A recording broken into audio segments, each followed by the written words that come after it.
Perkenalkan, kami dari mahasiswi Saira Wamaun. Nama saya Asronia Sana dan teman saya. Nama saya Sandra Syekmalau. Nama saya Masriana Tania Cegia. Di sini kami akan menjelaskan tentang tahap-tahap manajemen audit, teknik manajemen audit, program audit, pekerjaan lapangan, dan laporan audit. Di sini menu-menu yang akan kami bahas, yang pertama ada tahap manajemen audit, yang kedua teknik manajemen audit, yang ketiga program audit, yang keempat pekerjaan lapangan, dan yang terakhir kelima laporan audit. Pengertian manajemen audit. Audit manajemen adalah pengevaluasian terhadap efisiensi dan efektivitas operasi perusahaan. Dalam konteks audit manajemen, manajemen meliputi seluruh operasi internal perusahaan yang harus dipertanggungjawabkan kepada berbagai pihak yang memiliki wewenang yang lebih tinggi. Kemudian ada tahap manajemen audit. Tahap pertama, audit pendahuluan. Tahap ini untuk memperoleh informasi umum dan latar belakang dengan waktu singkat tentang seluruh informasi mengenai organisasi, kegiatan program atau sistem yang akan diaudit agar mendapatkan gambaran tentang informasi umum, objek pemeriksaan, dan latar belakang yang dibutuhkan. Dan tahap kedua ada review dan pengujian pengendalian. Tujuan dari tahap ini adalah memperoleh bukti elemen tentatif audit objektif dengan mengadakan uji coba terhadap kegiatan perusahaan berkaitan dengan sistem pengendalian manajemen, memastikan seluruh bukti kompeten dan sesuai dengan fakta jika dilakukan pemeriksaan secara rinci. Dan tahap ketiga ada audit rinci. Di tahap ini, auditor diharuskan dalam mengumpulkan bukti-bukti yang cukup, material, relevan, dan kompeten untuk memastikan apa saja tindakan yang harus dilakukan manajemen. Dan tahap keempat ada pelaporan. Dalam menyusun temuan audit, harus dilengkap dengan kesimpulan dan saran dan harus dievaluasi oleh audit manager sebelum dibahas dengan auditor. Hasil pembahasan tentang laporan audit yang diperoleh harus disajikan auditor, bisa saja berbeda pendapat tentang temuannya dan itu harus dicantumkan dalam laporan audit. Dan tahap terakhir, tindak lanjut yang bertujuan agar dilaksanakannya tindak lanjut sesuai dengan rekomendasi. Karena jika seorang auditor tidak berwenang melakukan tindak lanjut, rekomendasi yang terdapat di laporan audit seharusnya merupakan hasil diskusi berbagai pihak sebagai perbaikan. Teknik manajemen audit. Yang pertama, survei pendahuluan.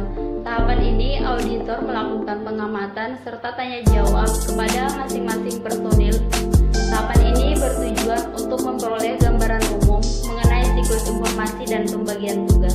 Yang kedua, program audit. Program audit minimal berisikan tentang prosedur audit, waktu pelaksanaan audit, dan besarnya sampel yang akan diambil. Yang ketiga, pekerjaan lapangan. Merupakan teknik audit untuk menguji program audit yang telah disusun untuk memperoleh data atau bukti di lapangan dengan menjalankan program audit. Yang keempat, temuan audit. Temuan ini berguna untuk meyakinkan bahwa pekerjaan audit telah dilaksanakan. Temuan ini sangat berguna bagi manajemen untuk memperbaiki kekurangannya di masa mendatang. Yang kelima, kertas kerja. Kertas kerja merupakan acuan yang digunakan auditor untuk menuangkan program audit serta temuan yang ditemukan selama menjalankan audit.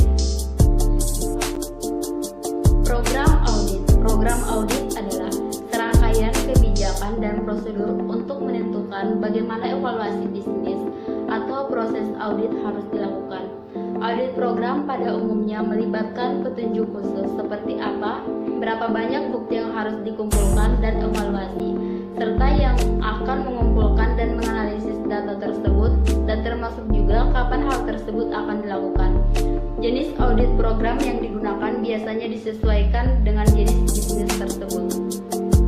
Tujuan manajemen audit yaitu sebagai acuan pengumpulan data dan proses evaluasi pelaksanaan tugas audit, sebagai pedoman spesifik dan langkah-langkah yang harus diikuti dalam mengumpulkan bukti audit, sebagai sarana perbandingan data yang dikumpulkan dari tahun sebelumnya, sebagai alat untuk mengontrol dan mencatat pelaksanaan yang tepat dari pekerjaan audit untuk meninjau pekerjaan audit, dan sebagai bukti audit yang mendukung pendapat auditor. Selanjutnya ada pekerjaan lapangan. Merupakan proses untuk mendapatkan keyakinan secara sistematis dengan mengumpulkan bahan bukti secara objektif mengenai operasi entitas, pengevaluasiannya, dan melihat apakah operasi tersebut memenuhi standar yang telah diterima dan mencapai tujuan-tujuan yang telah ditetapkan.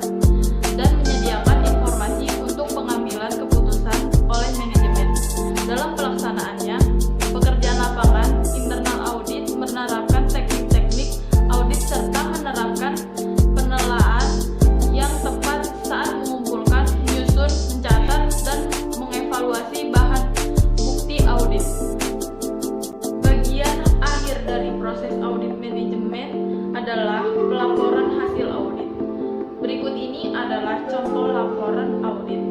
Laporan audit merupakan ringkasan hasil pekerjaan audit yang menginformasikan kelemahan-kelemahan manajemen dan menunjukkan cara untuk memperbaikinya. Dalam laporan audit manajemen mencakup yang pertama, rekomendasi perubahan prosedur dan standar. Yang kedua, menunjukkan bagian-bagian yang berisiko. Yang ketiga, menyajikan penilaian atas sistem dan prosedur. Laporan audit manajemen harus berkualitas.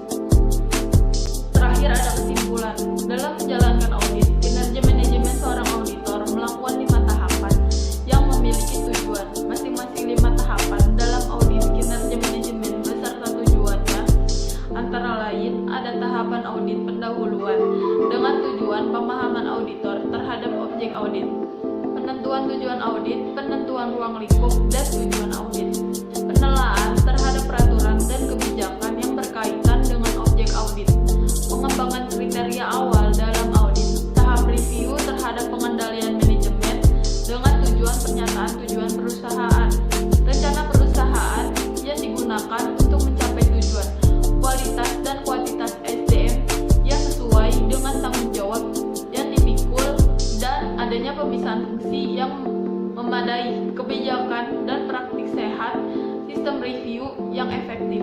Tahapan audit selanjutnya dengan tujuan mengumpulkan tambahan informasi, latar belakang, memperoleh bukti, membuat ringkasan atas bukti yang telah diperoleh, dan mengelompokkan ke dalam kelompok kriteria penyebab dan akibat, pengembangan temuan dalam audit lanjutan, perubahan luas dan arah